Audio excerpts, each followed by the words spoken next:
ఈ దినమున మరొకసారి మేము ప్రాముఖ్యమైన సమయానికి వచ్చాం. అది నీ స్వరం యూనిటీ. దేవదిగో నాయన, ఈ లేఖనము భాగములు ప్రభా, దాని యొక్క అర్థము మాకు వివరించమని అడుగుతున్నాను. యెహోషువ గ్రంథంలో 2వ అధ్యాయమును మేము వివరించుకుంటుండగా అయ్యా నీ యొక్క సన్నిధి, నీ ప్రసన్నత మా మధ్య ఉంచండి. వినగల చెవులు దయచేయండి. ఆత్మ చెప్పుచున్నమాట చెవుగలవాడు వినుగాకని చెప్పు.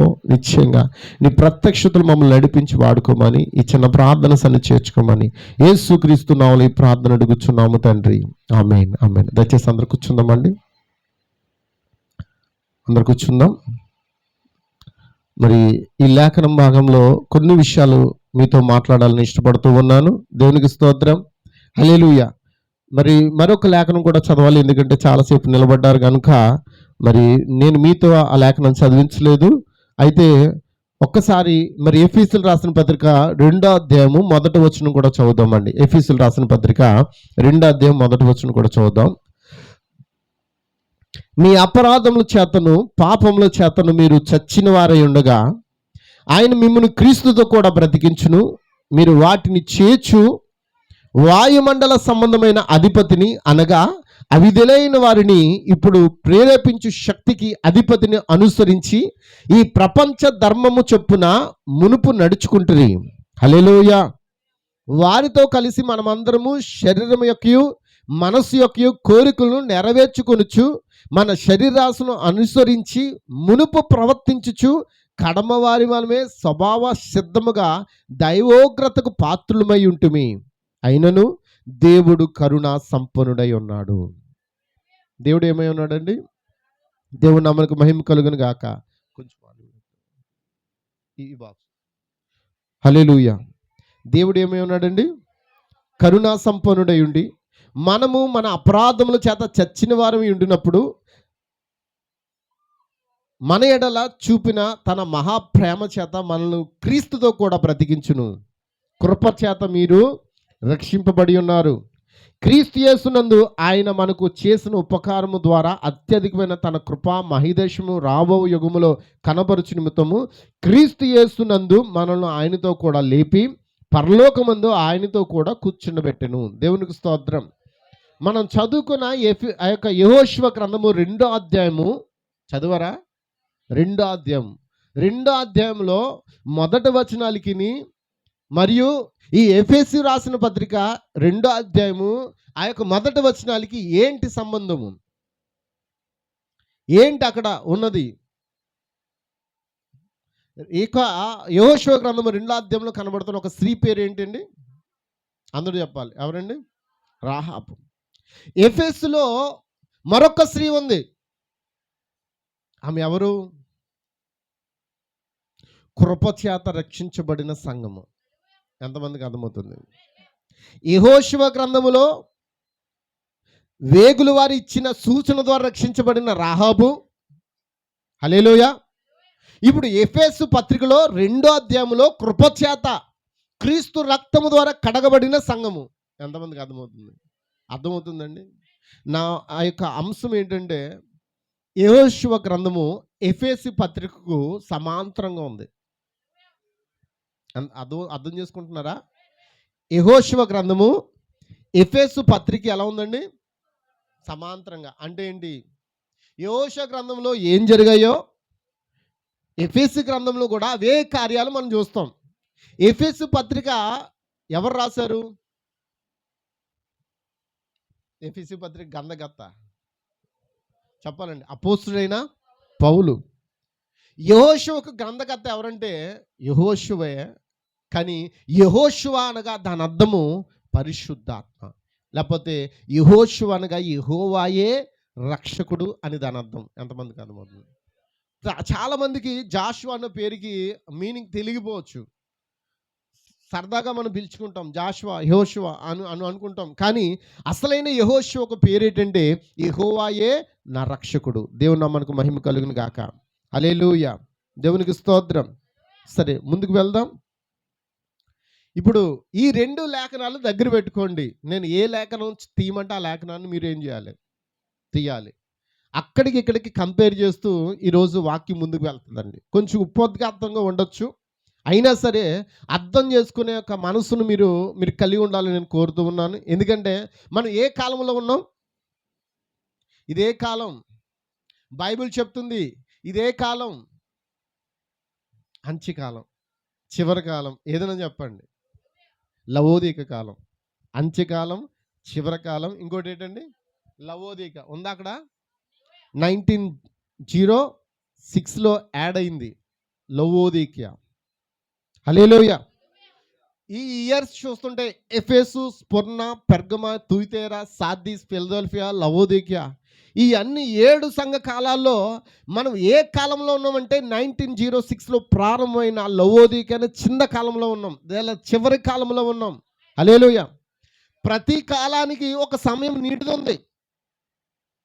ఒక్కొక్క సమయానికి ఒక్కొక్క గ్యాప్ ఉంది. ఎంతమందికి అర్థమవుతుంది? మనం ఎఫెసీ పత్రికను చదవం, అవునా కదా? ఎఫెసీ మొదటి సంఘము, అది ప్రకటన గ్రంథము 2వ అధ్యాయంలో రాయబడిన సంఘం. ఎంతమందికి అర్థమవుతుంది? ప్రకటన గ్రంథం 2వ అధ్యాయంలో మనకి ఆ విషయాలు ఉంటాయి. ఎఫెసు సంఘకాలానికి రాయబడిన గ్రంథము. హల్లెలూయా. దేవుని నామమునకు మహిమ కలుగును గాక. మీరు కొంచెం మీ యొక్క ఆ యొక్క ఏకాగ్రతను లేదా మీ మనసును ఇక్కడ ఉంచండి. ఎందుకంటే ఇవి చాలా లోతైన విషయాలు. మనం ఏదో స్టోరీస్ నేర్చుకోవడానికి రాలేదు. ఏదో పాస్టర్ గారు యెహోషువ గ్రంథాన్ని చదివించారు, ఎఫెసు పత్రిక చదివించారు, మళ్ళీ ప్రకటన గ్రంథం గురించి చెప్తున్నారు అని అనుకోవద్దు. ఎందుకంటే ప్రతిదానికి ఏముంది? లింకప్ ఉందండి, సంబంధం ఉంది. మనం పాత నిబంధనలో మన దేవుడు ఎక్కడున్నాడంటే పైన ఉన్నాడు. అందరికి అర్థమవుతుందండి? పాత నిబంధనలో ఆయన పైన ఉన్న దేవుడు. క్రొత్త నిబంధనలో తన ప్రజలతో ఉన్న దేవుడు. హల్లెలూయా. మరి ఇప్పుడు అమ్మ చెప్పాలి. అందుకే నేను ఒక మాట చెప్తున్నాను. మన ఇండియా దేశంలో ఏంటంటే ఎక్కువగా మనము మన దేవాలయంలో శుద్ధంగా పరిశుభ్రంగా ఉండాలని మనం ఏం చేస్తాం? చెప్పుల్ని బయట విడిచి లోపలికి వస్తాం, అవునా కదా? ఎంతమందికి అర్థమవుతుంది? ఎందుకంటే మన రోడ్లు అంతా పరిశుభ్రంగా ఉంటాయి, అవునా కదా? చెప్పాలి. ఇందాకటే జపాన్ వాళ్ళ యొక్క చిన్న మాటను పాస్టర్ గ్రూప్లో పెట్టారన్నమాట. జపాన్లో అంట ఒక యవనస్తుడు వైట్ సాక్స్ వేసుకుని రోడ్డు మీద నడిచి వెళ్తున్నాడంట.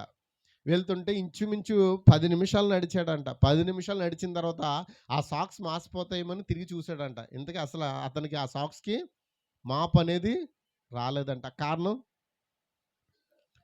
ఆ రోడ్లు ఎలా ఉంటాయి? ఆ జపాన్ వాళ్ళు అద్దంలా చూసుకుంటారు రోడ్లని. మనం ఎలా చూద్దాం? చెప్ప పాస్టర్ గారు, దానికి దీనికి సంబంధం ఏంటంటే నేనంటాను, నువ్వు చెప్పులు వేసుకుని లోపలికి వచ్చినా క్రీస్తు ఎక్కడున్నాడు? పైన లేడు. క్రీస్తు ఎక్కడున్నాడు? మనతో లేడు. క్రీస్తు ఎక్కడున్నాడు? మనలో ఉన్నాడు. హల్లెలూయా. ఇప్పుడు చెప్పులు వేసుకున్నది ఎవరు? క్రీస్తేనా? వస్త్రములు వేసుకున్నది ఎవరు? క్రీస్తేనా? ఎంతమందికి అర్థమవుతుంది? అందుకే నేను ఎప్పుడు అంటాను, సహోదరులారా, మీ వస్త్రములు వేసుకుంటున్నారు, మీరు మంచి వస్త్రాలు వేసుకోండి. ఎందుకనంటే క్రీస్తు ఎక్కడ ఉన్నాడు? మీలో ఉన్నాడు. దేవుని నామమున మహిమ కలుగును గాక. ఒక పద్ధతిగా మనం ఎలా ఉండాలి? క్రీస్తును మనము ధరించిన వారిగా మనం ఉండాలి. హల్లెలూయా. ఎంతమంది అర్థం చేసుకుంటున్నారు? పాత నిబంధనలో ఆయన ఎక్కడున్నాడు? చెప్పాలి అందరూ కూడా. పైన ఉన్న దేవుడు. క్రొత్త నిబంధనలో వారితో నడిచిన, తన ప్రజలతో నడిచిన దేవుడు. ఇప్పుడు పరిశుద్ధాత్మగా ఆయన మనలో ఉన్న దేవుడు. అయినా మన ఇండియా దేశంలో రోడ్లు చాలా అద్దంలా ఉంటాయి కాబట్టి ఏ మట్టి కూడా మనకి ఇంట్లోకి రాదు. కాబట్టి మనం ఉన్న ఆరాధన స్థలంలోకి రాదు. కాబట్టి మనం చెప్పులు ఏం చేస్తున్నాం? వేసుకుని లోపలికి వస్తున్నామా? కాబట్టి మన పరిస్థితి అది. హల్లెలూయా. మన నీట్నెస్ కోసం మనం చెప్పులు బయట విడిచాం. కానీ దేవునికి స్తోత్రం, నువ్వు ఏమి ధరించినా క్రీస్తు ఎక్కడ ఉన్నాడంటే ఆయన నీలో ఉన్న దేవుడు. ఒక్కసారి ఆ దేవునికి స్తోత్రాలు చెల్లిస్తారా? హల్లెలూయా. హల్లెలూయా. నేను ఎక్కువసేపు మిమ్మల్ని ఉంచను, కానీ ఇంచుమించు 30 గంటలు మనం వెళ్ళిపోవచ్చు. దేవుడు నాకు ఈరోజు ఎందుకు సమయాన్ని బాగా త్వరగా ఇచ్చారని నేను నమ్ముతున్నాను. ఎప్పుడు 11:30కి అయిపోయింది, అవునా కదా? హల్లెలూయా. సరే, నాకు సమయాన్ని త్వరగా ఇచ్చినందుకు మీ అందరికీ ప్రత్యేక వందనాలు చెల్లిస్తున్నాను. సరే, ఇప్పుడు వాక్యంలోకి వెళ్దాం. ఆ యొక్క యెహోషువ గ్రంథము 2వ అధ్యాయము మనం మొదటి నుంచి చదవం. నూను కుమారుడైన యెహోషువ వేగుల వారిని 2 మనుషులను పిలిపించి, మీరు పోయి ఆ దేశం ముఖ్యంగా యెరికోను చూడండి. హల్లెలూయా. వారితో చెప్పి షిత్తీము నద్ద నుండి వారిని రహస్యముగా పంపెను. దేవునికి స్తోత్రం. ఎవరు పంపారండి? యెహోషువే వేగుల వారిని పంపాడు. ఆమేన్ లార్డ్. దేవునికి స్తోత్రం. ఆ యెరికోను చూచిరండి, యెరికో పట్టణమును చూచిరండి, ఆ మనుషులు ఎలా ఉన్నారో చూచిరండి అని 2 వ్యక్తుల్ని ఎంతమందిని పంపించాడండి? హల్లెలూయా, హల్లెలూయా. మోషే 12 పంపించాడండి, కానీ యెహోషువ 2. ఫిల్టర్ అయిపోయారా? అందరికి అర్థమవుతుందండి. అక్కడ 12 మందిలో 2 మాత్రమే సరైన సాక్ష్యం చెప్పారు. వారు ఎవరంటే యెహోషువ, కాలేబులు. కానీ ఇక్కడ యెహోషువ పంపిన 2లో సరైన వారు, 2 సరైన వారే. వారు వర్తమానం మోసుకుని పోయేవారు. దేవునికి స్తోత్రం. ఎంతమంది బైబిల్లో ఉన్నాయి? ఒకవేళ పిల్లలు బైబిల్ ఇక్కడ ఉన్నాయి కొంతమంది. ఎందుకంటే ఎవరైనా ఒక కొత్తగా వచ్చిన వాళ్ళు ఎవరికైనా సరే బైబిల్ని అందించండి. కారణం ఏంటంటే వాళ్ళు అది చూస్తారు, అది చూడాలండి. దేవునికి స్తోత్రం. పాస్ చేయండి అలాగా. ఎవరికైనా బైబిల్ లేకపోతే, చదువుకున్న వాళ్ళు ఎవరికైనా బైబిల్ లేకపోతే పాస్ చేయండి. దేవునికి స్తోత్రం. హల్లెలూయా. దేవుని నామ మహిమ కలుగును గాక. సరే, ఇప్పుడు మనం ముందుకు వెళ్ళొచ్చా అందరూ? ఆమేన్. సరే, ఇప్పుడు నా యొక్క అంశం పూర్తిగా మారిపోతుంది.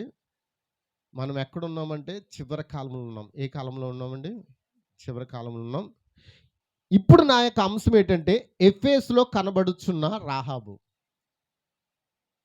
ఏంటండి? రాహాబు. ఎఫెసులో కనబడుతున్న రాహాబు పాత నిబంధనలో కనబడ్డది. ఇప్పుడు ఎఫెసు పత్రికలో కనబడుతుంది. ఎంతమంది కనబడుతుంది?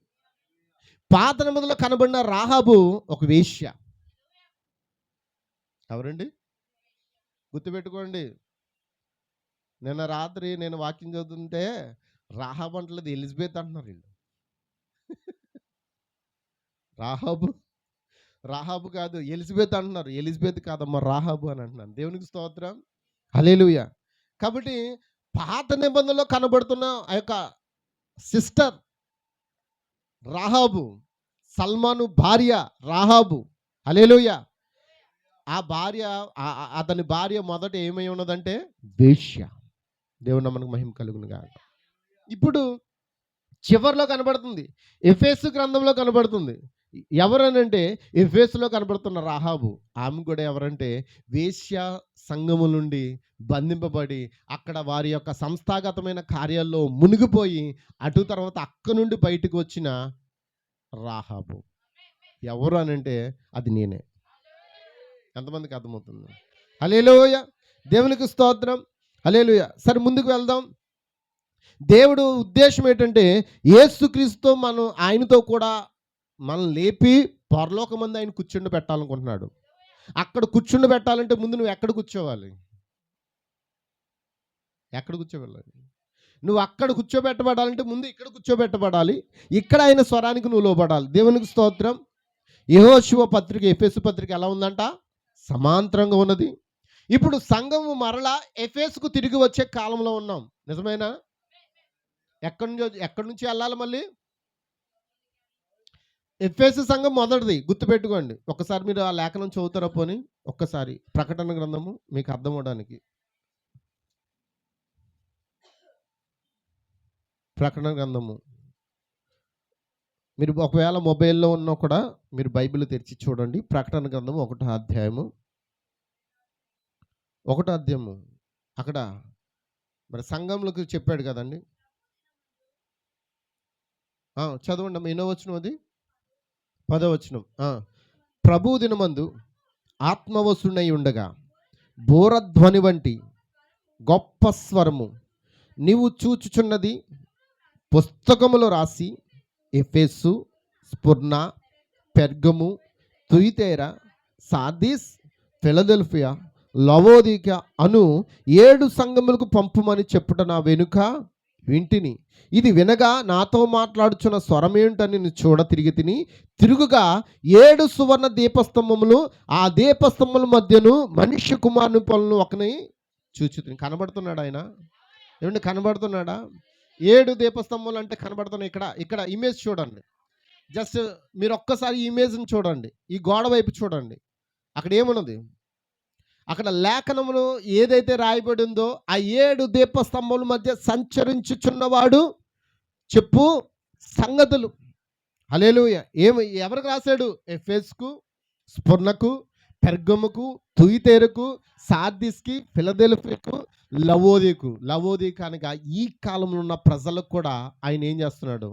రాసి ఉంచాడు. దేవునికి స్తోత్రం. హల్లెలూయా. ఇప్పుడు ఆ రాసిన సంగతులను చెప్పడానికి దేవుడు తన కుడి చేతిలో ఎన్ని నక్షత్రాలు ఉన్నాయి? అవి ఉన్నాయా? బైబిల్లో ఉన్నాయా? ఒకసారి ఆ మాటను కూడా చూద్దామండి.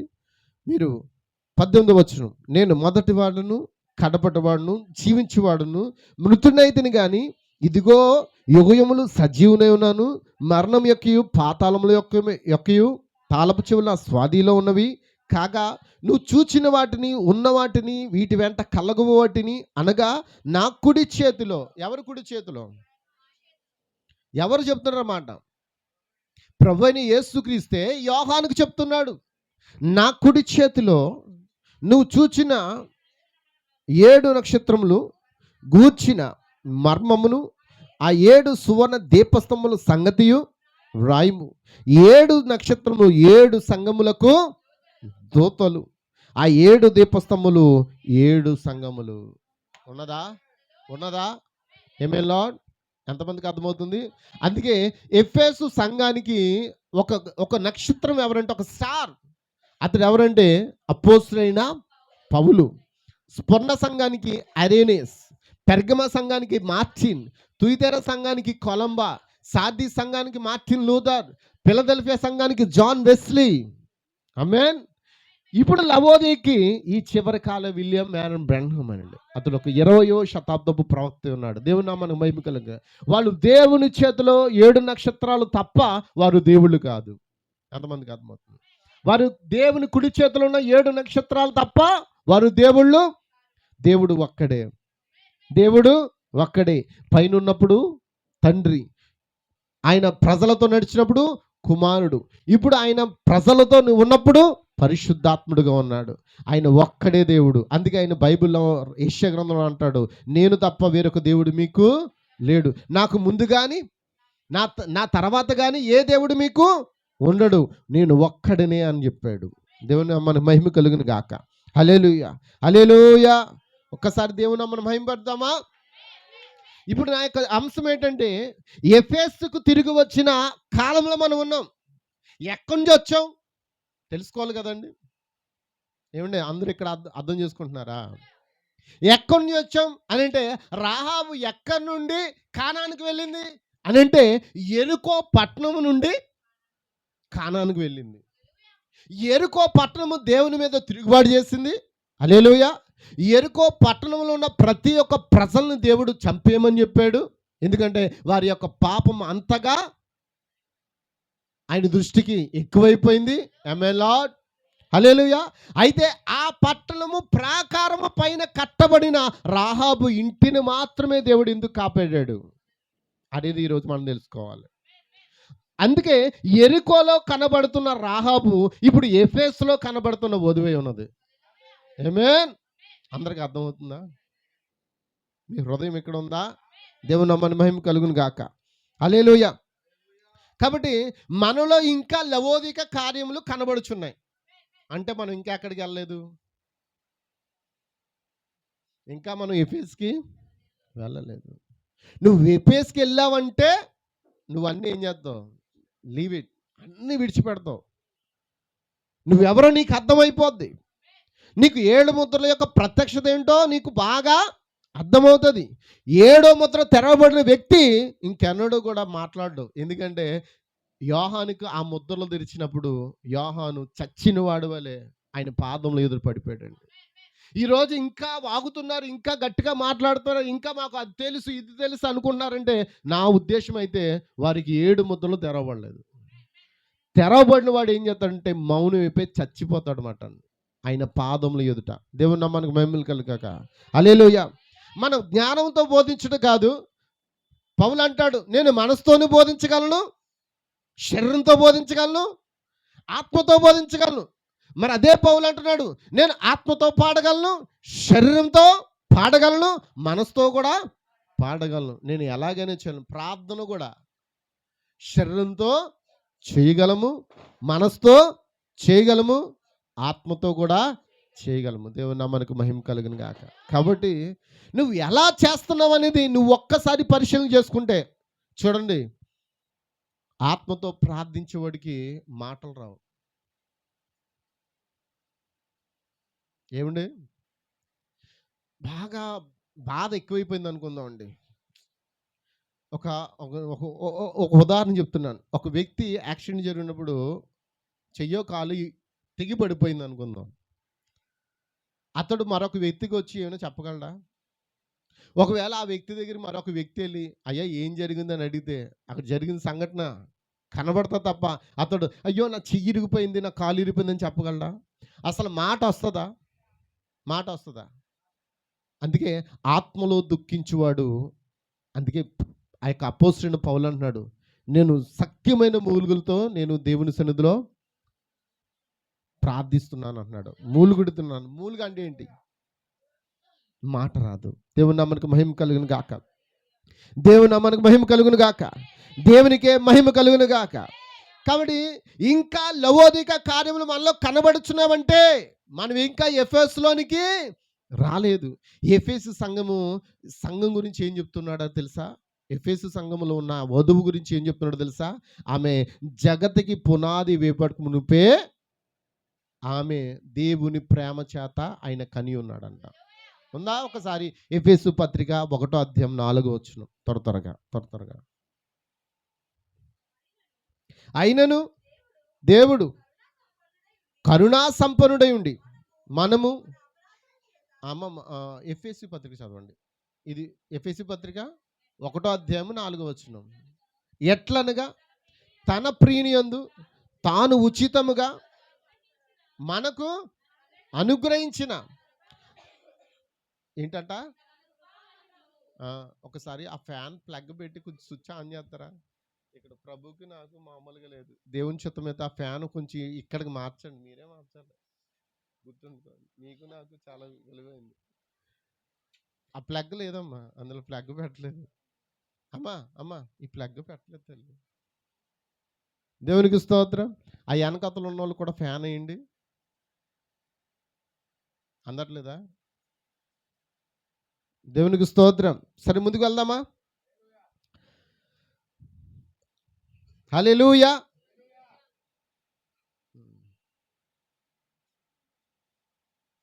సరే ఒకసారి చూడండి.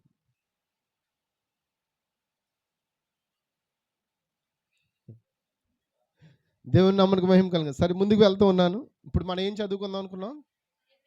ఎఫెసు 1:4. ఏంటది?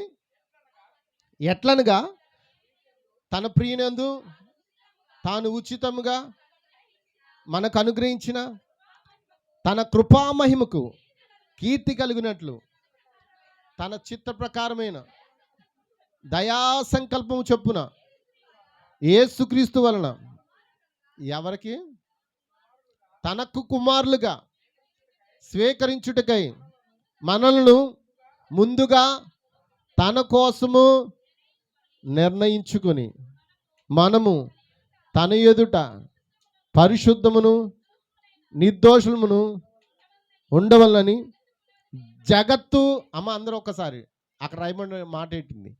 జగత్తు పునాది వెయ్యబడక మునిపే ప్రేమ చేత ఆయన క్రీస్తులో మనల్ని ఏర్పరచుకున్నాం. దేవునికి స్తోత్రం. కాబట్టి మీరు ఇప్పుడు వారా మీరు జగతికి పునాది వేపడక మునిపే ఉన్నవారు. మీరు జగతికి పునాది అంటే ఏంటి చెప్పాలి?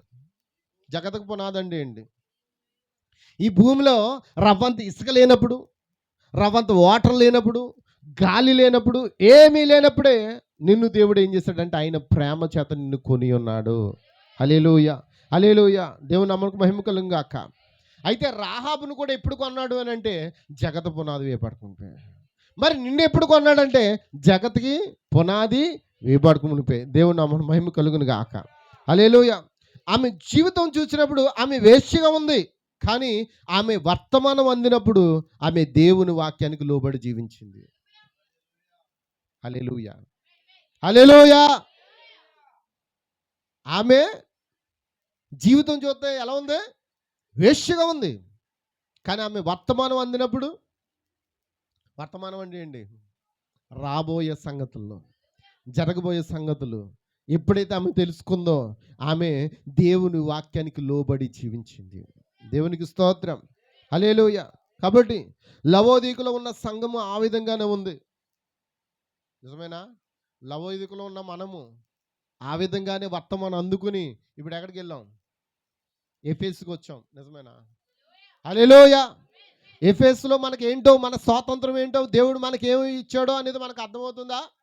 హల్లెలూయా. సరే అండి, చూడండి, లవోదీకులో ఉన్న సంఘం ఆ విధంగానే ఉన్నది. కానీ ఆమె వర్తమానం విని ఆమె పూర్తిగా మార్చుకుని ఉన్నది. లవోదిక సంఘకాలం అనే వర్తమానంలో చెప్తూ ఉన్నాడు. లవోదికియ అంటే దాని అర్థము ప్రజల హక్కులు. అమ్మ వింటున్నారా? లవోదిక అంటే ఏంటండి? మాట అంటే ఏమనుకోవద్దండి, మీరు ఏమనుకున్నా చెప్పాలండి. దేవునికి స్తోత్రం. ప్రజల హక్కులు ఎంతవరకు ఉండాలి అని అంటే కొంతవరకు ఉండాలండి. నాకు హక్కు ఉంది, నాకు హక్కు ఉంది, నాకు ఒక హక్కు ఉంది, హక్కు. ఈ హక్కులు పోరాడి మొత్తానికి చివరికి ఏం చేశారు? స్త్రీలు వారి యొక్క పతనాన్ని వారు తెచ్చుకున్నారు. అమ్మ వింటున్నారా? నా ఇష్టానుసారంగా నేను జీవిస్తాను అనడానికి ఆమెకు రైట్స్ లేవు. ఆమె దేనికి మించిపోకూడదు? వాక్యాన్ని మించిపోకూడదు. ఇప్పుడు ప్రతిదానికి నాకు హక్కు ఉంది. నేను నీకు ఎందుకు వండి పెట్టాలి? నీకు నేను ఎందుకు బట్టలు ఉతకాలి? నేను నీకు ఎందుకు కష్టపడాలి? నీకెందుకు నేను పిల్లలు కనాలి? నాకు హక్కు ఉంది. నీ హక్కు నువ్వు ఎక్కడ చూపించుకుంటావు నీ హక్కు?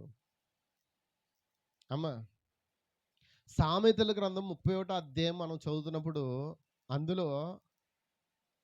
అందులో ఏముందో ఒక్కసారి చూడండి. సామెతల గ్రంథము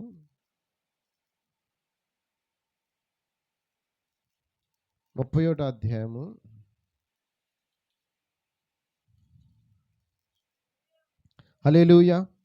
10వ వచనం. గుణవతి అయిన భార్య దొరుకుట అరుదు, అట్టిది ముత్యము కంటే అమూల్యమైనది. ఆమె పెనిమిటి ఆమె యందు నమ్మకించును. హల్లెలూయా. హల్లెలూయా. ఎంతమందికి అర్థమవుతుంది? దేవుని మహిమ కలుగును గాక. 15వ వచనం. ఆమె చీకటితోనే లేచి తన ఇంటి వారికి భోజనము సిద్ధపరచును, తన పనుకత్తెలకు బత్తెము ఏర్పరచును. ఎంతమందికి అర్థమవుతుంది? ఇప్పుడు బైబిల్లో రాస్తుంది కాబట్టి మనం ఏం చేయాలి? మేము జయం పాస్ గారు ఇంకోటి ఉందండి, నువ్వు మాట చెప్తాను అనండి. ఇంట్లో కోడలు చేయాలి కానీ కూతురు చేయకూడదంట. ఇదో పాఠం. ఇంట్లో ఏం చేయాలి? కోడలే చేయాలి, కూతురు చేయకూడదు. నేను అంటాను, నీ కూతురు ఇంకోళ్ళ ఇంటికి వెళ్ళినప్పుడు ఏం చేయాలా? ఇక్కడున్న చాలా పెద్దలు అంటే మా అమ్మమ్మ ఏజ్ వాళ్ళు, వాళ్ళకంటే కొంచెం తక్కువ ఉన్నవాళ్ళు, అదిగో ఆ వెనకథలు ఉంది. 10 మందిని కని 10 మందికి పాలు ఇచ్చి 10 మందికి వండి పెట్టి 10 మందిని చక్కబెట్టింది. కనకపోయినా తల్లి అయింది ఆమె. వెనకథలు ఉందండి ఆమె, మా అక్క. వాళ్ళ ఇంటి సంతానమే 10 మంది. అంటే ఆవిడ 10 మందిని కనలేదు. ఆవిడ కన్నది 3 కానీ ఆమెను మొత్తం 10 మందిని కన్నట్టుగా ఆమె ఏమంటారు, పెళ్లి చేసిన మొదలుకొని పెందరగడ లేవడం, పొద్దున్నే లేవడం, నీళ్ళు బిందు మోయడం. ఇప్పుడు నీళ్ళు బిందు మోసే పరిస్థితి ఏమైనా ఉందా మనకి? అమ్మ చెప్పండి. ఎండాకాలం వస్తే ఇగో నీళ్ళ ట్యాంకులోంచి ఇక్కడ నుంచి మోసుకొచ్చి వాళ్ళం అండి. ఇలాతే ఇక్కడ కొమ్మరోలు ఇల్లు ఉంది పక్కనే, ఇక్కడ నుయ్యి ఉంటుంది. ఆ నూతులో నీళ్ళు నేను కూడా మోసిపోండి మా అమ్మకి. ఎంతమందికి అర్థమవుతుందండి? దేవునికి స్తోత్రం. హల్లెలూయా. కానీ ఇప్పుడు పరిస్థితులు ఏంటి? నువ్వు కష్టపడాలి, మా అమ్మాయి కష్టపడకూడదు. రేపొద్దున ఆమె వాళ్ళ ఇంటికి వెళ్ళాక ఆ ఇంటి వాళ్ళు కూడా నువ్వే కష్టపడాలి, మా అమ్మాయి కష్టపడకూడదు ఆ ఇంటి వారు అంటే. అందుకే వాక్యం చెప్తుంది, హక్కులు ఉన్నాయి కానీ ఆ హక్కులు ఎంతవరకు అనంటే దేవుని మించి కాదు, దేవుని వాక్యాన్ని మించి కాదు. గుణవతి అయిన భార్య ఏం చేస్తుంది? ఆమె దొరుకుట అరుదు, ఆమె ముత్యము కంటే విలువైనది.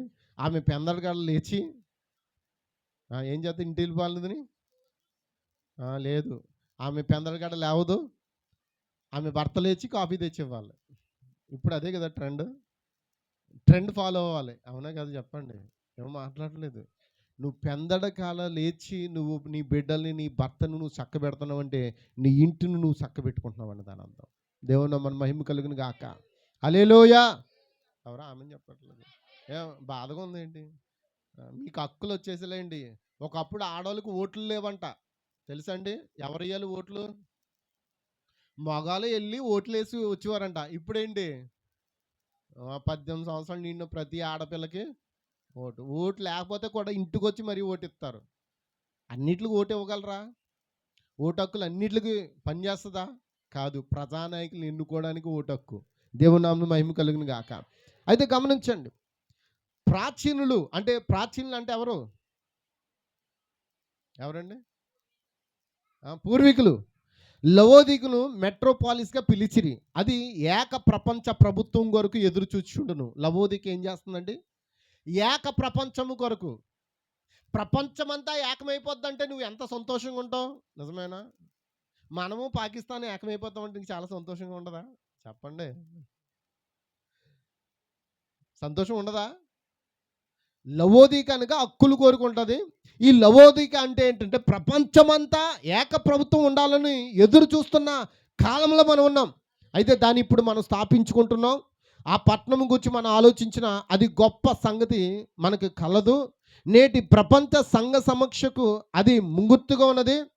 నామకార్థ క్రైస్తవులందరూ త్వరలోనే అందులో కలిసిపోతారు. ఎంతమందికి అర్థమవుతుంది? నామకార్థ క్రైస్తవులు అందరూ దాంతో అదే బాగుందిరా, అందరూ ఏకమైపోతారు, అందరూ పండుగలు చేసుకుంటారు, అందరూ చక్కగా ఉంటారు. ఇదేట్రా బాబు సపరేట్గా ఉంటుంది.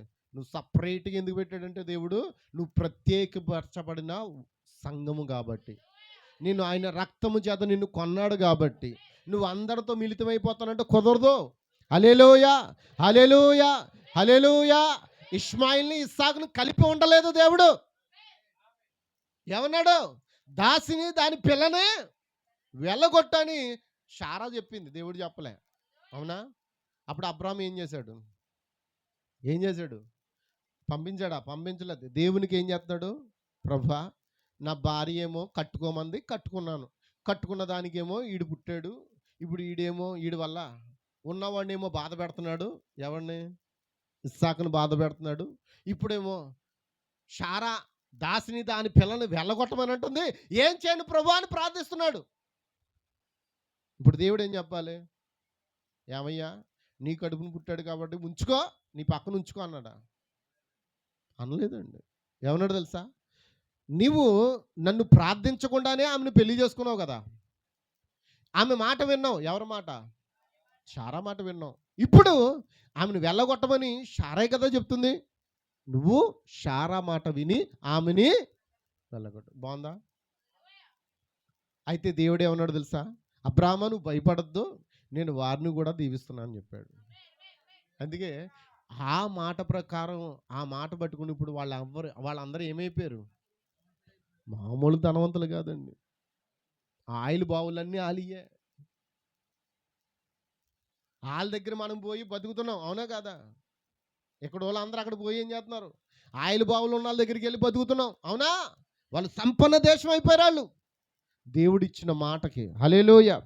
అయితే గమనించండి, నామకార్థ క్రైస్తవులందరూ త్వరలోనే అందులో కలిసిపోతారు. గమనించండి, సంఘము మరియు రాజ్యము, మతము, ఈ మూడు ఏకమైపోతాయి. గురుగులు కట్టలు కట్టబడుతున్నాయి. త్వరలోనే గోధుమలు కొట్లోకి వెళ్ళబోతున్నాయి. అక్కడక్కడ భూకంపాలు పట్టణాలు ఏం చేస్తున్నాయి? కదిపి వేస్తున్నాయి. నిజమేనా అమ్మా? చెప్పండి, ఈ చివరి దినాలు భూకంపాలు వస్తున్నాయా? రావట్లేదేమో, కదలట్లేదేమో. మన బిల్డింగ్ కూడా కదలదేమో. ఇది చాలా స్ట్రాంగ్ అనుకుంటున్నారేమో. జస్ట్ ఇది వచ్చే 7.7 కూడా అవసరం లేదు దీనికి. 4.5 5.5 వస్తా చాలు. ఇక్కడ ఈ కాకినాడకి ఏమవుతుంది? అపార్ట్మెంట్స్ అని మా అపార్ట్మెంట్ మీద కళ్ళు వేసేటి పాస్టర్ గారు అనుకుంటున్నారు. మీ అపార్ట్మెంట్ కాదు, నా ఇంటి మీద కళ్ళు వేసుకుంటున్నాను. దేవునికి స్తోత్రం. ఏది కూడా ఆగదు. ఆయన మాట సెలవిచ్చాడా అన్నీ ఏమవుతాయి? ప్రపంచ శక్తులన్నీ ఏమైపోతాయి? చెప్పండమ్మా. అమ్మ ఏమవుతాయి?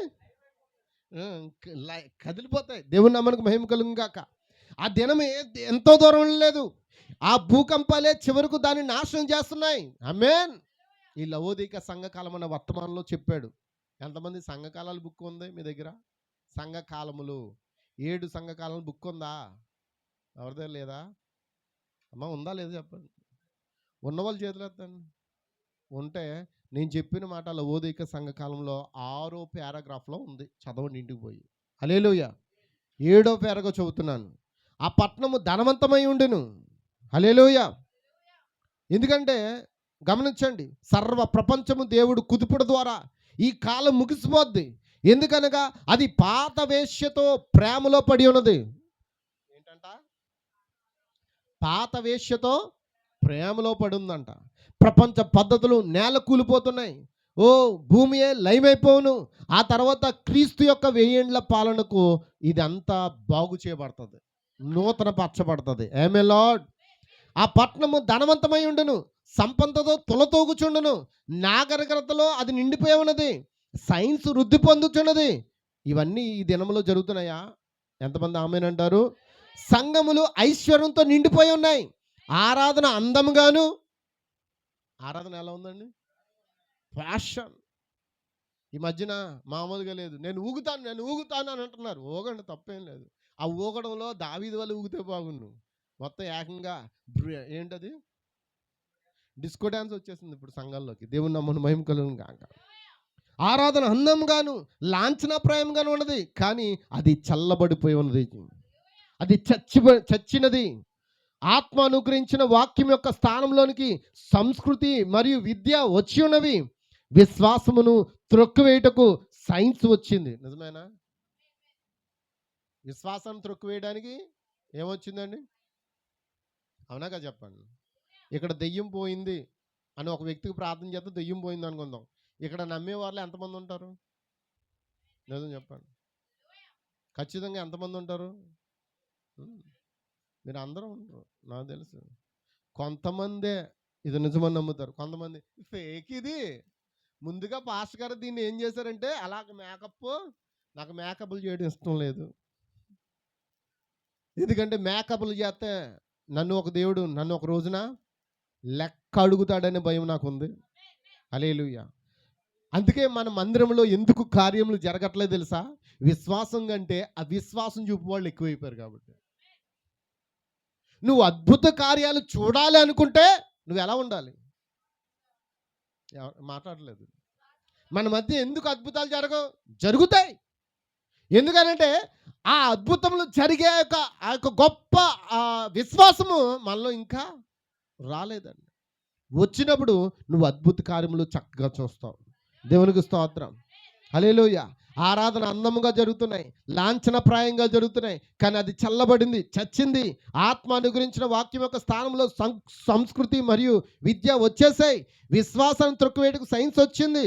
ఆ విధంగా మనిషి భౌతికవాదంలోకి దిగిపోయి ఉన్నాడు. హల్లెలూయా. ఈ ప్రాచీన లవోదికలోని ప్రతి గుణలక్షణము కూడా ఈ 20వ శతాబ్దపు లవోదిక కాలంలో తిరిగి పుట్టి ఉన్నది. దేవుని కృపను బట్టి వినుటకు చెవి గలవారు దానిలో నుండి బయటకు వచ్చుదురుగాక. ఆమె యొక్క పాపములో తత్ఫలితముగా వచ్చు తీర్పులోను వారు పాలి భాగస్తులు కాకుందురుగాక. ఏమే లార్డ్, ఎంతమందికి అర్థమవుతుంది? ఆమె పాపంలోను ఆమెకు వచ్చే తీర్పులో మనం పాలి భాగస్తులు కాకుండా ఉందునుగాక అని దేవుని వాక్యం చెప్తున్నాడు. కాబట్టి గమనించండి, ఈ లవోదిక సంఘకాలంలో ఈ వర్తమానం చెప్తున్నాడు దేవుని ప్రవక్త కలిగిన 7 దర్శనాలు. ఆమేన్. మనం ఏ కాలంలో ఉన్నాం? ఈ దర్శనాలు కూడా నెరవేరుతున్న కాలంలో ఉన్నాం. అవునా? దర్శనాలు ఏంటి? ఈ కాలపు ఏలియా ఏదో నార్మల్గా కనబడుతున్నాడు, ఒక నార్మల్ వ్యక్తి అనండి. కానీ అతనికి వచ్చిన దర్శనాలు ఇప్పుడు నెరవేర్పు అయిపోయి అంటారా? అయ్యాయా? అవ్వలేదా? అమ్మా 1933లో ఆయనకి 7 దర్శనాలు వచ్చాయి. ఎప్పుడండి? అందరు ఇక్కడ ఉన్నారా? ఆమేనంటారా? మీ తలలు కిందకి పెట్టుకోవద్దు, మీ తలలు పైకి ఎత్తుకోండి. మీ విడుదల సమీపమాయను. 7 ముఖ్యమైన దర్శనాలు ఉన్నాయి. అవి జూన్ నెలలోని ఒక ఆదివారం ఉదయం నేను చూచానంటున్నాడు ఆయన. ప్రభు అయిన యేసు ఆయనతో మాట్లాడుతున్న మాట ఏంటి తెలుసా? ప్రభువు యొక్క రాకడ సమీపమాయనని చెప్పును. కానీ ఆయన వచ్చి ముందుగా ఈ 7 పెద్ద సంఘటనలు నెరవేరుతాయి. మొదటి సంగతి ఏంటి తెలుసా? మొదటి దర్శనంలో ముస్సోలిన్ ఎవరండి? ముస్సోలిన్ ఎవరు? నియంత. ఈ నియంత ఇథియోపియా దేశం మీద దండెత్తడం చూచాడండి. దేవునికి స్తోత్రం. హల్లెలూయా. దర్శనంలో హల్లెలూయా. అందరూ ఇక్కడ ఆలోచనలు ఉన్నారా? గుర్తుపెట్టుకోండి, ఈ లవోదిక సంఘంలో జరిగే కార్యం. కానీ ఒక రోజున ముస్సోలిన్ భయంకరమైన మరణాన్ని పొందుకుని అతడు చనిపోయాడు. హల్లెలూయా. రెండవది అడాల్ఫ్ హిట్లర్ గురించి తెలుసా అమ్మా? హిట్లర్ వచ్చి ఒక ఆస్ట్రియను లేచి జర్మనీలో నియంతగా అతడు చెప్పబడ్డాడు. అతడు ప్రపంచంను యుద్ధముకి ఈడ్చుకుని పోయాడు. ఈ హిట్లర్ ద్వారానే రెండవ ప్రపంచ యుద్ధం అమ్మా, అంతేనా? చదువుకున్న వాళ్ళకి అర్థమవుతుంది హిట్లర్ ఎవరో. రెండవ ప్రపంచ యుద్ధం అతని ద్వారా జరిగింది. తర్వాత హిట్లరు ఒక మర్మయుక్తముకు అంతములకు ఎట్లా వచ్చాడో చూడండి. దేవునికి స్తోత్రం. అతడు కూడా ఏమయ్యాడు? చనిపోయాడా? ఎప్పుడు ముసలి వయసులో చనిపోయాడా? తనకు తానుగానే తెచ్చాడు. ముసలి వయసులో కాదండి, ఇంచుమించు 33 సంవత్సరాల వయసులోనే, చిన్న వయసులోనే చనిపోయాడండి. హల్లెలూయా. ప్రపంచాన్ని జయించాడు కానీ చచ్చిపోయాడు. హల్లెలూయా. గమనించండి. మూడవ దర్శనం, ఆయనకు వచ్చిన 7 దర్శనంలో మూడవ దర్శనం, 3 ఉద్యములు ఏంటి? 1 ప్యాసిజం, 2 నాసిజం, 3 కమ్యూనిజం. కమ్యూనిజం అంటే ఏంటి? ఈ ప్యాసిజం, నాసిజం, కమ్యూనిజం, ఈ మొదటి 2 ఈ 3 దానిలో మిళితమైపోయాయి. దేవునికి స్తోత్రం. ఎందుకంటే ఈ కమ్యూనిజం అంటే దాని అర్థము వాడు దేవుని ఇంకా అసలు నమ్మరండి. ఎంతమందికి అర్థమవుతుంది? అందులో మొట్టమొదటిగా దేశంగా నిలబడింది ఎవరంటే రష్యా. అందుకే ఆ వర్తమానంలో అన్నాడు, రష్యాను గమనించండి. ఈ దినాల్లో ఎవరిని గమనించాలి? ప్రపంచ దేశాలకి నాశనం చేయు శక్తి ఎవరి దగ్గర ఉంది? అంటున్నారా?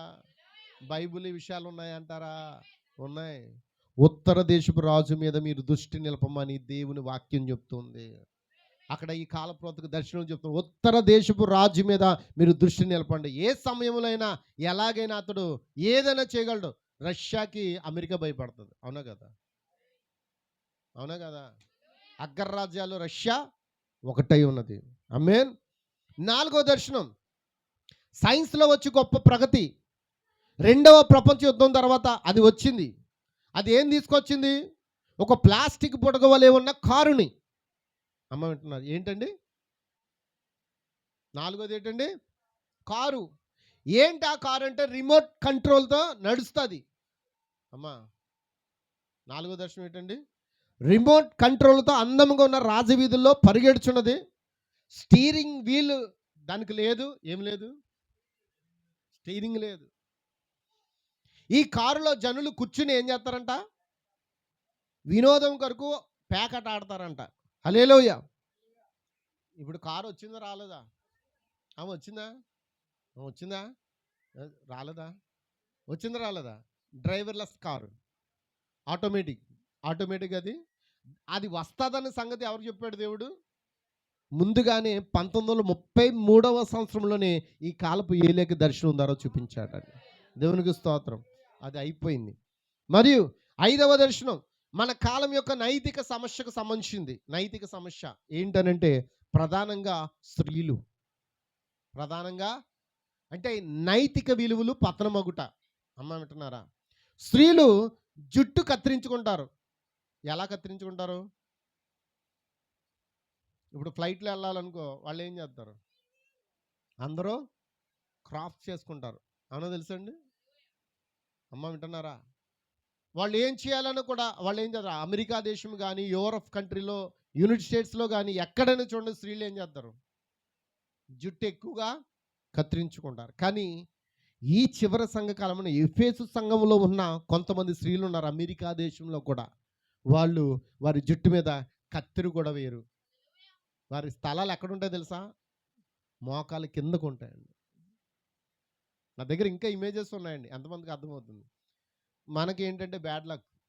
మనకున్న రేడియేషన్ బట్టి, మనకున్న పరిస్థితిని బట్టి, మనం తిన్న తిండిని బట్టి మీరు జుట్టు కత్తిరించకపోయినా మీ జుట్టు మాత్రం కొత్తిమీర కట్టలైపోయని నేను నమ్ముతూ ఉన్నాను. ఎంతమంది కాదు? అవునా కాదు? మన జుట్లు ఇప్పుడు ఎలా ఉన్నాయి? కరివేపాకు లాగాను కొత్తిమీర కట్టలాగా ఉంది. అవునా కదా? గోంగూరలా మాత్రం లేదు. గోంగూర పొడవుగా ఉంటుంది కదా. సరే, ముందుకు వెళ్దాం. దేవుని నామమున మహిమ కలుగును గాక. ఇంకెంత మాత్రం చూడండి, వారు జుట్టు కత్తిరించుకుండ్రి. ఇక ఎంత మాత్రం పురుషుని అధికారులకు లోబడక సమాన హక్కులు లేక అనేక సందర్భాలు అంతకంటే ఎక్కువ హక్కులు కోరుటను సూచిస్తూ ఉంది. ఆమె పురుషుల వస్త్రదాన్ని అనుసరించి వస్త్రహీన స్థితికి వెళ్ళిపోయింది. ఎంతమందికి అర్థమవుతుంది? అమ్మ, అర్థమైంది నా మాటలో? పురుషులు వస్త్రాలు వేసుకోవడం ప్రారంభించారు. అవునా? కొన్ని వేసుకున్నారు అనుకుందాం. చివరికి ఆ వస్త్రాలు కూడా తీసేసి చివరికి యాప్రన్ లాంటిది చిన్న గుడ్డ ముక్క తగిలించుకుని తిరుగుతున్న దినాల్లో మనం ఉన్నాం. ఇది ఆయన దర్శనంలో చూచాడు. ఏంటండి అమ్మా, ఇవి దర్శనంలో దేవుడు చూపిస్తాడా? చూపిస్తాడు. ఎందుకంటే ఈ కాలంలో ప్రజలు ఎలాగ స్థితిలోకి వెళ్ళిపోతారనే దాన్ని దర్శనంలో దేవుడు చూపించాడు. హల్లెలూయా. ఆమె పురుషుల వస్త్రదాన్ని అనుకరించి చివరికి వస్త్రహీన స్థితికి వెళ్ళిపోయింది. చివరి చిత్రంలో అంజూరపు ఆకు వంటి ఒక యాప్రన్. అంజూరపు ఆకు ఎలా ఉంటుంది? అంజూరపు ఆకు వంటి ఒక యాప్రన్, ఆ యొక్క ముందు భాగం మాత్రమే కప్పే వస్త్రం, అది తప్ప ఆ స్త్రీ ఏమీ ధరించుకోకుండా దర్శనంలో కనబడ్డదంట. ఇప్పుడు నైతిక స్థితి ఏమైపోయింది? ఇప్పుడు ఇంకా గవర్నమెంట్ అంటే రోడ్ల మీద ఆదాము అవ్వల సంఘం అని కొంతమంది బట్టలు ఉప్పుకుని వేరే అదర్ కంట్రీస్లో తిరుగుతున్నారు. రోడ్ల మీద ఊరేగుతున్నారండి. అమ్మంటున్నారా? మన దేశంలో పురుషులు తిరుగుతున్నారు, అక్కడ మాత్రం స్త్రీలు పురుషులు కలిపి మేము ఆదాము సంఘం, మాది ఏదైనా తోట సంఘం అనుకుని రోడ్ల మీద తిరుగుతున్నారు. ఎలాంటి చాలా భయంకరమైన దినాల్లో జీవిస్తున్నాం ఒక్కసారి ఆలోచించేయండి. హల్లెలూయా. ఇవన్నీ ఏంటి పాస్టర్ గారు అంటారేమో, ఆ ఎరుకోలో ఉన్న లేకపోతే ఆ లవోదీకులో ఉన్న ఆ యొక్క చెడ్డ లక్షణాలు. ఎంతమందికి అర్థమవుతుంది? 6వ దర్శనం. ఒక అందమైన స్త్రీ అమెరికాలో లేచుడు చూచాను. కానీ చాలా క్రూరమైన స్త్రీ.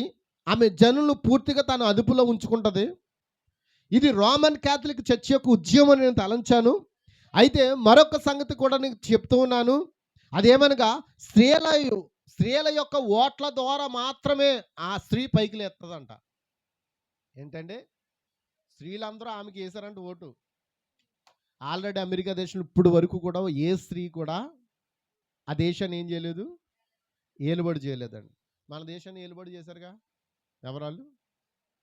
ఇందిరాగాంధీ, సోనియా గాంధీ మన దేశాన్ని ఏం చేశారు? ఏలుబడి చేశారు. కానీ ప్రకటన గ్రంథం 13వ అధ్యాయంలో కనబడుతున్న ఆ అమెరికా దేశాన్ని, ప్రకటన 13 ఏంటండి? ఎవరండి? అమెరికా. అది 13 రాష్ట్రాల సముదాయము. ఆ ప్రకటన 13వ అధ్యాయంలో కనబడుతున్న సంగతులే ఆ అమెరికా దేశం. మీరు ఇంటికి వెళ్ళక చదువుకోండి. హల్లెలూయా. అయితే ఆ అమెరికా దేశమును ఏలుబడి చేయడానికి ఒక స్త్రీ లేపబడుతుందంట. హల్లెలూయా. ఆల్రెడీ ఆ స్త్రీ ఏ వస్త్రం వేసుకుందో కూడా ఈ కాల ప్రవక్త చెప్పాడు. అది మొన్నే ఆమె ఎవరో, కమలా హ్యారిస్. తెలుసండి కమలా హ్యారిస్? ఆమె ఇండియా దేశమే, కాకపోతే ఆమె ఇండియాలో పుట్టలేదు, అమెరికాలో పుట్టింది. కాబట్టి అమెరికా పౌరసత్వం ఉంది కాబట్టి ఆమె వైస్ ప్రెసిడెంట్గా ఎన్నికైంది. అవునా కదా? ఆ కమలా హ్యారిస్ ఏం వేసుకుందంటే ఊదా రంగు వస్త్రం వేసుకుంది. ఏ రంగు? దాన్ని ఇంగ్లీష్లో ఏమంటారంటే పర్పుల్. ఆ పర్పుల్ కలర్ వేసుకుని వస్త్రం వేసుకున్నట్టుగా ఈ కాలప్రవక్త దర్శనంలో ఆమెని చూచాడు. ఆమె అందమైన స్త్రీ. ఆమె లేచి నిలబడి రూల్ చేస్తుంది. ఎవరిని? అగ్రదేశాల్లో అమెరికా శాసించిందంటే అందరూ కూడా ఏం చేయాలి? చేయాల్సిందేనా అమ్మా? చేయాల్సిందా? దేవుని మహిమ కలుగును గాక. హల్లెలూయా. సరే, అయితే గమనించండి, రోమన్ కేథలిక్ చర్చి యొక్క ఉద్యమం నేను కూడా ఆలోచిస్తూ ఉన్నాను. అయితే మరొక సంగతి కూడా మీకు చెప్తూ ఉన్నాను. ఆమె స్త్రీల యొక్క ఓట్ల ద్వారా మాత్రమే ఆ స్త్రీ అధికారం పొందుకుంటుంది. చివరిది ఏంటంటే 7వ దర్శనం. ఏంటంటే చివరిది ఏంటండి? 7వ దర్శనం. ఏంటి అనంటే 7వ దర్శనం, ఒక పెద్ద ప్రేలుడు విన్నాను. దాన్ని చూచుటకు నేను వెనుతిరిగాను. అప్పుడు అమెరికా భూభాగం అంతా ఏమైపోయిందంటే శిథిలాలు, గోతులు, పొగ, అది మాత్రమే మిగిలి ఉంది. అమెరికా దేశంలో మొన్న ఏదో జరిగింది కదా, ఏంటది చెప్పండి ఎవరన్నా? లాస్ ఏంజల్స్ ఏమైంది? కాలిపోయింది, బూడిదైపోయింది. పొగ, ఆవిరి, ఇల్లులన్నీ ఏమైపోయాయి. మన ఇండియా దేశంలో అంతమంది బిల్ గేట్స్ అందరూ కూడా అక్కడ ఏం చేశారు? అక్కడ పెద్ద పెద్ద బిల్డింగ్లు కట్టుకున్నారు. కానీ ఏమైపోయాయి? అన్నీ కూడా ఏమైపోయాయి. కాబట్టి చాలా భయంకరమైన దినాల్లో జీవిస్తున్నాం, గుర్తించండి. ఈ 7 దర్శనాలు ఈ కాలపు ఏలియాకి, ఆ యొక్క విలియం మ్యారన్ బ్రెన్హమ్కి దేవుడు 1933లోనే దర్శనం రూపంలో చూపించాడు. కానీ ఆ లేఖనాలు ఎప్పుడు నెరవేరాయి? ఈ కాలంలో నెరవేరాయి. అంతమందికి అర్థమవుతుంది? అర్థం చేసుకుంటున్నారా? హల్లెలూయా. ఆ దర్శనంలో ఏ ఒక్కటైనా కానీ తప్పిపోయిందా? అవన్నీ నెరవేరలేదా? అందులో ప్రతి ఒక్కటి నెరవేరింది. హల్లెలూయా, హల్లెలూయా. ఇంకేం మిగిలింది? మనకి మిగిలింది ఏంటంటే ఎబ్రిల్ రాసిన పత్రిక 12వ అధ్యాయం 26వ వచనం. ఎవరన్నా చదువుతారా? ఎబ్రిల్ రాసిన పత్రిక 12వ అధ్యాయం 26వ వచనం. అప్పుడు ఆయన ఏంటంట? శబ్దము భూమిని, ఇంకొకసారి భూమిని మాత్రమే కాక ఆకాశమును కూడా కంపింపజేతునని మాట ఇచ్చి ఏంటంట? అందరూ అర్థం చేసుకుంటున్నారా? ఈ మాటలు చాలా అర్థమవుతున్నాయండి. అమ్మ, మనకు మిగిలిపోయింది ఏంటి? ఇదేనా? భూములే అక్కడక్కడ ఏమవుతున్నాయి? భూకంపాలు వస్తున్నాయి. కానీ ఇప్పుడు దేవుడు అంట భూమినే కాదంట, దేనంట? ఆకాశమును కూడా. దేవుడు నమ్మకు మహిమ కలుగును గాక. కాబట్టి ఆకాశము కూడా ఇప్పుడు దేవుడు తన మాట ద్వారా అక్కడ ఏం చేస్తానన్నాడు? కంపింపజేస్తానని చెప్తున్నాడు. ఇప్పుడు మరొక్కసారి భూమిని మాత్రమే కాదు, ఆకాశము కూడా కంపింపజేస్తానని ఆయన సెలవిస్తూ ఉన్నాడు. ఆమేన్. ఒక రోజున శుక్రవారం దినమున 1964 మార్చి, అనగా అమ్మ వింటున్నారా? 1964 సంవత్సరం మార్చి నెలలో అలాస్కా పెద్ద భూకంపం వచ్చిందండి. మీరు ఇవన్నీ చూడాలనుకుంటే మీకు నెట్ ఇచ్చాడు కదా. మీకు దగ్గర నెట్ ఉందా? నెట్ లేదా? ఉందా? నేను చెప్పిన ప్రతి మాట మీరు ఏం చేయొచ్చు? నెట్లో కొట్టి చూడండి. అలాస్కాలో 1964 సంవత్సరంలో పెద్ద భూకంపం వచ్చిందండి. యావత్తు ప్రపంచాన్ని అది కదిలించిందంట. అటువంటి పెద్ద భూకంపం మరలా ఇప్పటి వరకు రాలేదు. అది చిన్న శాంపిల్ అంటున్నాడు. ఆ భూకంపంకే మొత్తం అన్ని కదిలిపోయేమో, స్థానభ్రమం జరిగిందేమో అని సైంటిస్టులు అనుకున్నారంట. కాదు, దానికి ఇంకా టైం ఉంది. కారణం ఎవరో తెలుసా? నీవు నేను వెళ్తే కానీ ఈ భూమి ఏం చేయదు. ఆ పెద్ద భూకంపం ఈ భూమి మీదకి మహా పెద్ద భూకంపం వస్తుందని బైబిల్ ఉందా? ఎన్నడూ చూడలేని పెద్ద భూకంపం ఉందా? ఇప్పుడు ఇక్కడ రాయబడి ఉంది కదండి. ఇదే మాట మనకి ఎక్కడ కనబడుతుందంటే ప్రకటన గ్రంథంలో కనబడుతుంది. ఎన్నడూ చూడని బట్టి మహా పెద్ద భయంకరమైన భూకంపము రాబోతున్నది. దేవుడు నమ్మని మహిమ కలుగును గాక.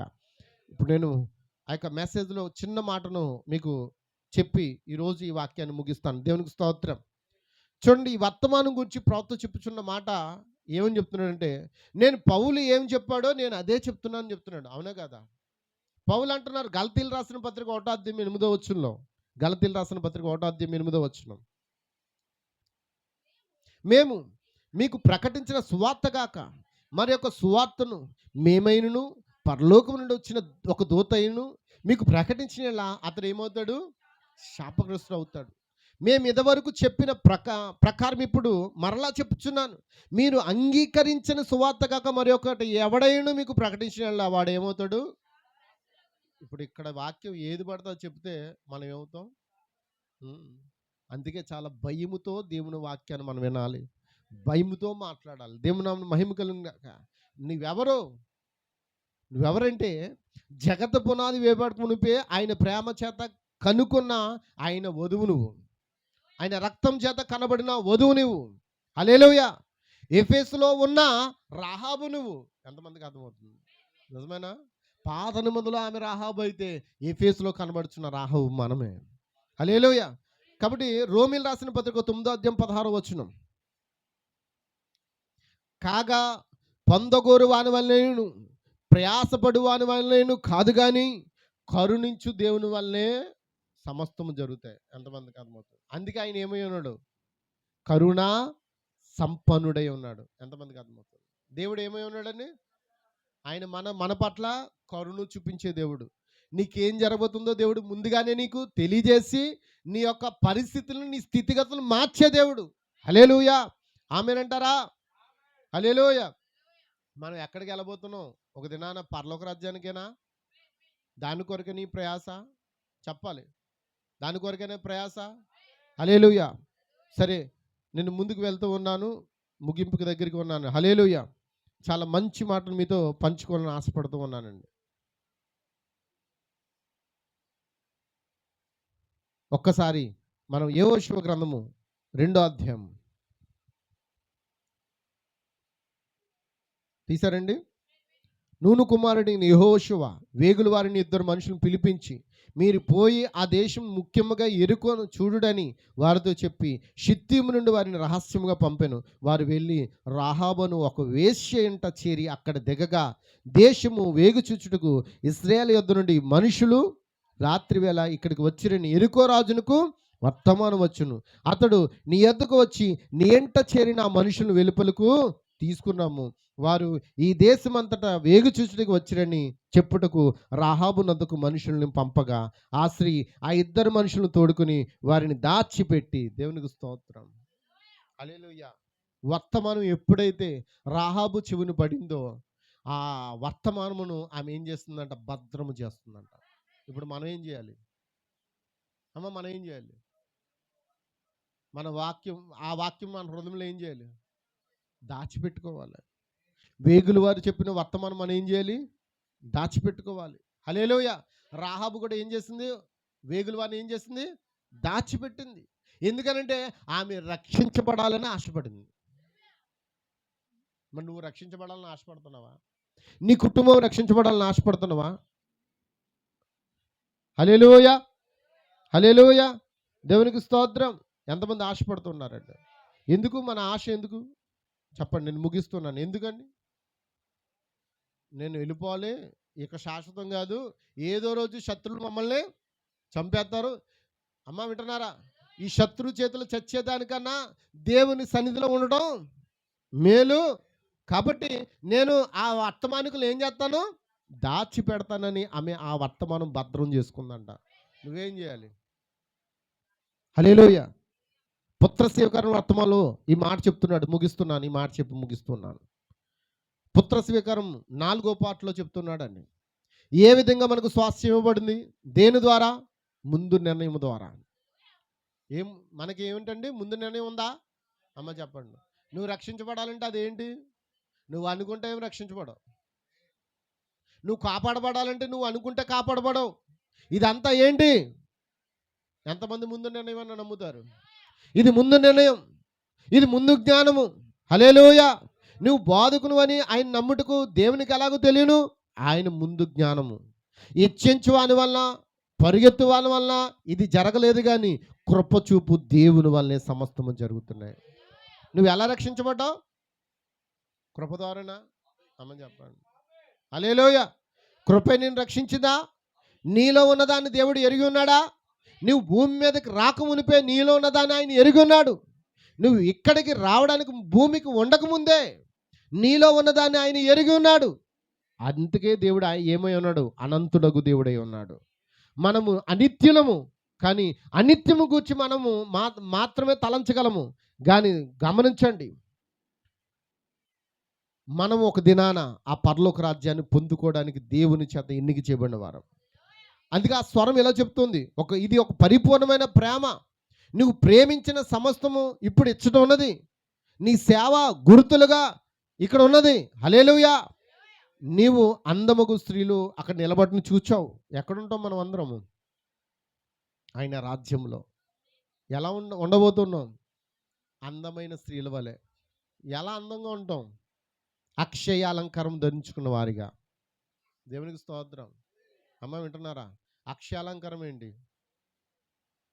క్షయమైపోయేది కాదండి. క్షయమైపోయే అలంకారం, ఊడిపోయే అలంకారం ధరించుకుని మీరు అందంగా అయిపోవాలనుకుంటున్నారండి? No sir.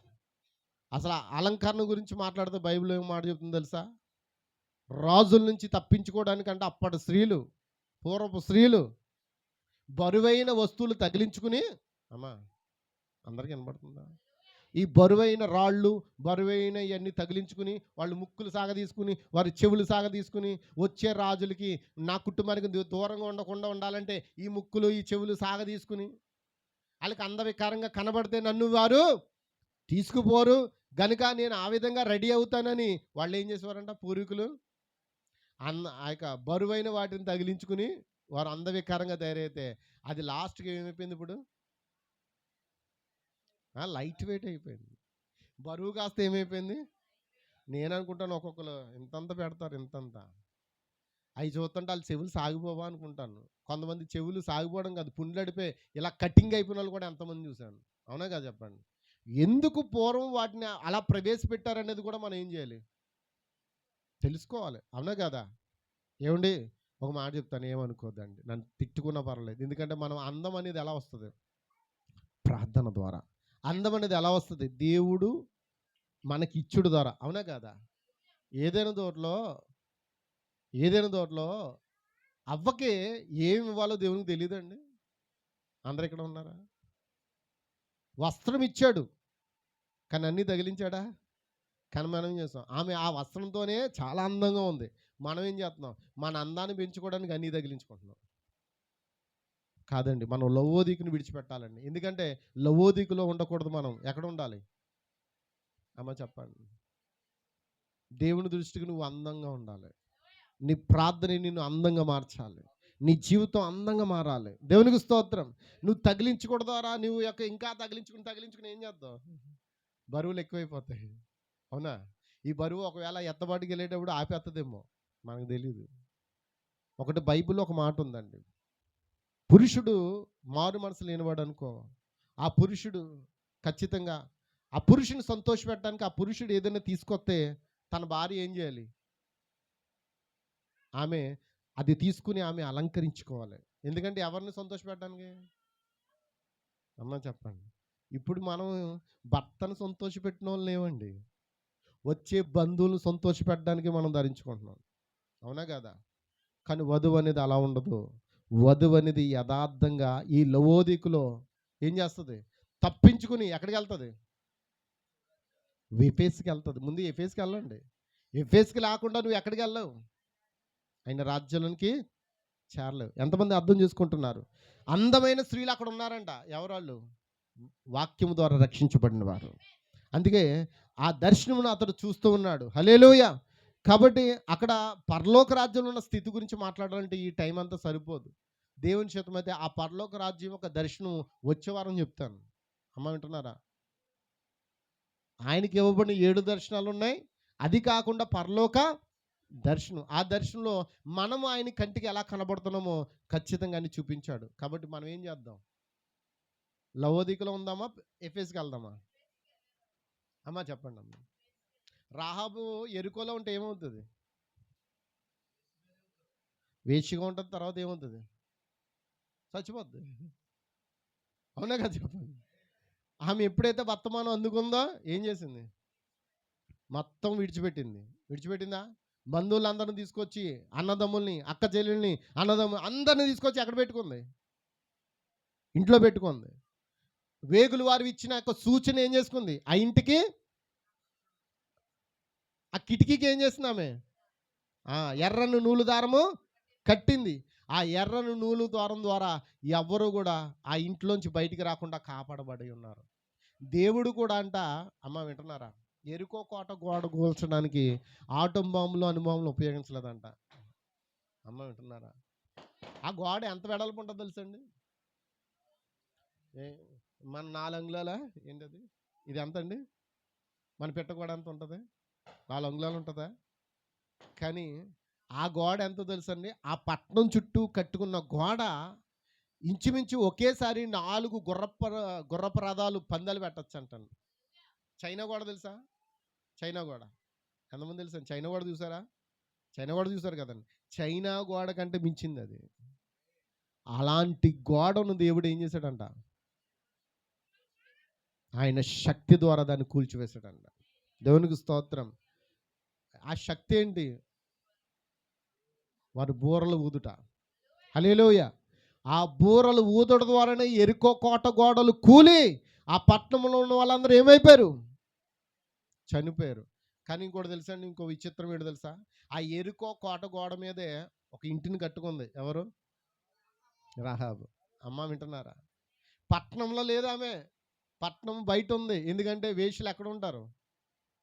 పట్టణం బయట ఉండాలి. ఆమెకు ఎవరు స్థలం ఇవ్వలేదు. అందుకే ఏం చేసింది ఆమె? ఎరికో కోట గోడ మీద ఒక ఇంటిని కట్టుకుని ఆ ఇంట్లో తన కుటుంబంతో నివసిస్తూ ఉంది.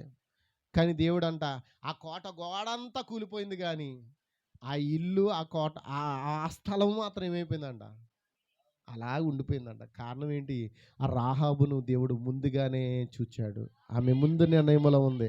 ఆమె ఎన్ని పాపాలు చేయని, ఎంత వ్యభిచారిగా ఉన్నాయి, ఎంతగా జీవించని, కానీ ముందు నిర్ణయంలో ఆమె చూచాడు కాబట్టి ఆమెను దేవుడు కాపాడాడు.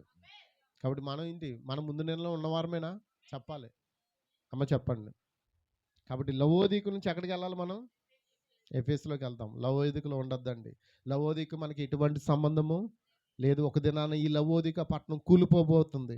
ఈ లవోదీకను దేవుడు కాల్చివేయబోతూ ఉన్నాడు. కాబట్టి దాని నుంచి తప్పించబడాలంటే ఆ ఎర్రను నూలు ఏదో కాదు, కానీ యేసుక్రీస్తు రక్తమై ఉన్నది. ఆ రక్తం గుర్తు కిందకి రా, నీవు నీ కుటుంబం కాపాడబడతావు, నువ్వు రక్షించబడతావు. God bless you. దేవుడు మనల్ని దీవించును గాక. అందరూ కూడా ప్రార్థిద్దామండి. అందరూ కూడా ప్రార్థిద్దాం. అందరూ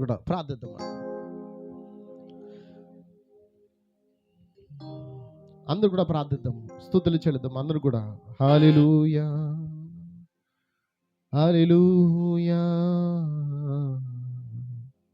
అందరూ నోరు తెచ్చి, ప్రభువా రాహాబును ముందుగా చూచావుగా, రాహాబుకు ముందు నిర్ణయంలో ఉన్నది కనుక ప్రభువా నువ్వు ఆమెను కాపాడు. నేను కూడా నీ ముందు నిర్ణయంలో ఉన్నాను ప్రభా. హల్లెలూయా.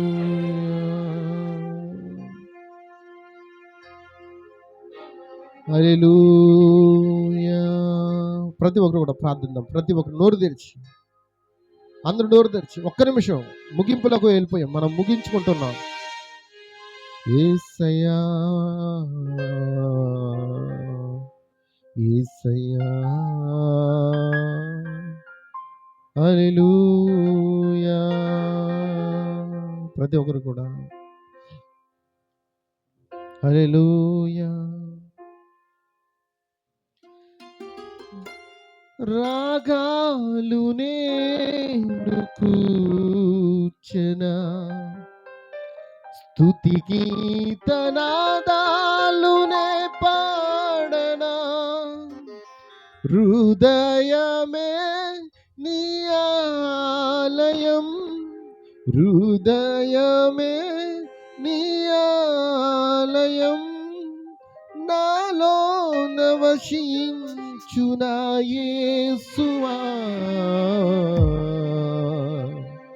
కోటి కంఠాలతో నిన్ను కీర్తింతును, రాగభావాలతో నిన్ను ధ్యానింతును, కోటి కంఠాలతో నిన్ను కీర్తింతును, రాగభావాలతో నిన్ను ధ్యానింతును, గాత్రవీణనై మీటిని పాడనా, స్తోత్ర గీతమునై బ్రతుకంతనే పాడనా, గాత్రవీణనై మీటిని పాడనా, స్తోత్ర గీతమునై బ్రతుకంతానే పాడనా, కోటి కంఠాలతో నిన్ను కీర్తింతును, రాగభావాలతో నిన్ను ధ్యానింతును.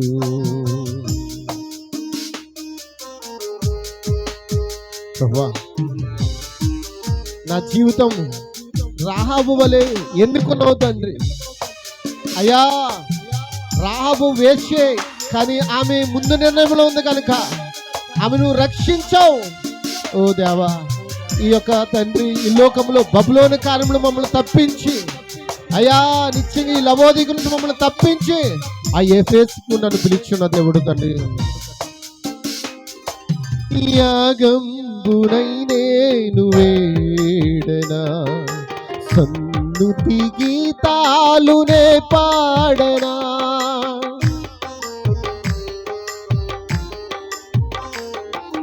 యాగంబునై నేను వేడనా, సన్నుతి గీతాలునే పాడనా, జీవితం నీకంకితం, ఈ జీవితం నీకంకితం, స్తుతి యాగమై నేను జీవింతును, కోటి కంఠాలతో నిన్ను కీర్తింతును, రాగభావాలతో నిన్ను ధ్యానింతును, కోటి కంఠాలతో నిన్ను కీర్తింతును, రాగభావాలతో నిన్ను ధ్యానింతును. అయ్యా దేవా, ఈ కాలానికి పంపిన వ్యక్తి ద్వారా అయినా ఆ వేగుల వాని ద్వారా తను మాకు వర్తమానం అందించావు ప్రభా. వేగుల వారిని చేర్చుకున్న రాహాబును ప్రభా, అయ్యా నీ రక్తము గుర్తుగా ఇచ్చి ఆ కుటుంబాన్ని అంతా రక్షించావు. ఈనాడు ప్రభా మాకు వేగులు వాడైన తండ్రి కాలపు ఏలియాను పంపి దేవా ఈ లోకం నుండి, ఈ లోక కార్యము నుండి ఓ దేవా మమ్మల్ని బయటికి లాగావు ప్రభా.